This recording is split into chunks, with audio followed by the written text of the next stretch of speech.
चलिए दोस्तों, आज हम जानेंगे पीएससी वायरिंग क्या होता है और पीएससी वायरिंग कैसे कहाँ पर यूज होता है। सबसे पहले आप जान लिया पीएससी वायरिंग स्प्लिट एसी में काम करता है, ना कि डक्टेबल ना पैकेज। तो चलिए, पीएससी वायरिंग में एक आउटडोर एक इंडोर पीएससी वायरिंग का जो इंडोर में आउटडोर जो इन अंदर सीपी कॉन्डक्टर फेस नहीं जाता, डायरेक्ट जो फेस न्यूट्रल और अर्थिंग का वायर आउटडोर पर जाता है, उस एसी में पीएससी वायरिंग होता है। तो वही, क्योंकि जो इसका कॉन्ट्रैक्टर लगा रहता है वो कॉन्ट्रैक्टर जो सीपी आता है, जब आउटडोर पे कॉन्ट्रैक्टर लगा रहता है, जब इंडोर से सीपी आता है तो वो इसका जो सीपी का जो ये एम्पेयर का जो ये पावर है वो डायरेक्ट उसमें कॉन्ट्रैक्टर के फेस में जाता है। और मेन सप्लाई आउटडोर पे आपका आया रहता है, इसके लिए आप वहाँ कर सकते हैं उसके बाद में। लेकिन जो हम बताने जा रहा हूँ पीएससी वायरिंग, जो अभी जितना टाइप का स्प्लिट एसी नया आ रहा है सब में पीएससी वायरिंग होता है। मेन सप्लाई इंडोर में देते हैं और उसके बाद में फेस न्यूट्रल और अर्थिंग, ये 3 वायर उसमें जाता है आउटडोर में। तो सबसे पहले आउटडोर में फिर 3 फेस न्यूट्रल अर्थिंग 3 वायर आ गया तो अर्थिंग तो बॉडी में टच हो जाता है और न्यूट्रल डायरेक्ट वहीं से फैन को कर देते हैं। और फेस हो एक फेस कैपेसिटर में, वहीं से एक फैन का आउटडोर जो कंडेंसर फैन होता है उसमें चला जाएगा, फैन मोटर को चला जाएगा और वहीं से एक लूप होके रन का जो कंप्रेसर का रन होता है उसमें चला जाएगा। और उसके अपोजिट साइड से कैपेसिटर के जो जहाँ पे 2 पिन रहता है या 3 पिन रहता है वहाँ से चला जाएगा, स्टार्ट में चला जाएगा। और जो न्यूट्रल वायर है वहीं से एक न्यूट्रल कंप्रेसर में चला जाएगा कॉमन में, और चला जाएगा आपका इसमें कंडेंसर फैन में।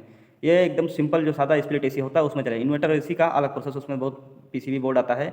आप समझ गए कैसा काम पीएससी वायरिंग काम करता है। और पीएससी वायरिंग, अगर हम पीएससी वायरिंग इंडोर है तो उस पर कोई भी आउटडोर पे चला सकते हैं कॉन्ट्रैक्टर। अगर बाई चांस कभी हम वो साइड पे जाते हैं, फिर उसमें क्या पीएससी वायरिंग हुआ है आउटडोर हमको मिलेगा कॉन्ट्रैक्टर वाले तब बोलेंगे तो ये मेन सप्लाई कहाँ दे, तो उस पर हम कॉन्ट्रैक्टर चला सकते हैं, कोई प्रॉब्लम नहीं है। क्योंकि हम लोग उधर लुक कर देते हैं और जो सीपी जो कंप्रेसर आना कट ऑफ करता है वही जो फेस आता रहता है उसी से कट ऑफ होता है। और जो इसके दूसरा अपोजिट साइड जो दूसरा मशीन रहता है कॉन्ट्रैक्टर में, वहाँ से एक फेसी आता है, से फेस आता है जो सिर्फ कॉन्ट्रैक्टर को ही ऑन ऑफ करता है। जब आउटडोर जो मेन सप्लाई रहता है उस पर रहता है, तो हम कहीं भी पीएससी वायरिंग कहीं भी यूज़ कर सकते हैं। बट डिपेंड करता है इंडोर कौन सा, इंडोर का जो पीसीबी या सर्किट होता है इंडोर पीसीबी, उसके ऊपर डिपेंड करता है उसमें अंदर रिले लगा हुआ है नहीं लगा हुआ है। क्योंकि वो उसमें 15-20 एम्पेयर का अगर ये रिले नहीं लगा रहेगा तो हम लोग अगर कॉन्ट्रैक्टर जो इंडोर का आउटडोर पे कॉन्ट्रैक्टर रिक्वायर्ड है, अगर उसको हम डायरेक्ट पीएससी वायरिंग पे चलाते हैं तो इंडोर का जो फ्यूज होता है या सर्किट का कोई भी पार्ट जल जाएगा। इसके लिए हम उसमें पीएससी वायरिंग कॉन्ट्रैक्टर लगा के बाद उसके बाद में आउटडोर पे मेन सप्लाई वहाँ से इंडोर से लुप करके, अगर इंडोर पे आप सप्लाई दिया हुआ है उस तरह का इंडोर में,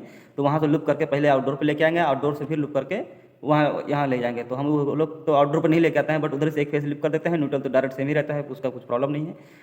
तो चलिए, आप दोस्त जान गए हैं पीएससी वायरिंग क्या आता है। अगर नहीं समझ में आया तो आप ये वीडियो में जाकर कमेंट बॉक्स में जाकर कमेंट कर दिए और चैनल को सब्सक्राइब किया, वीडियो को लाइक करिए, ताकि हम भी मोटिवेट होते रहें और वीडियो इसी तरह बनाते रहें।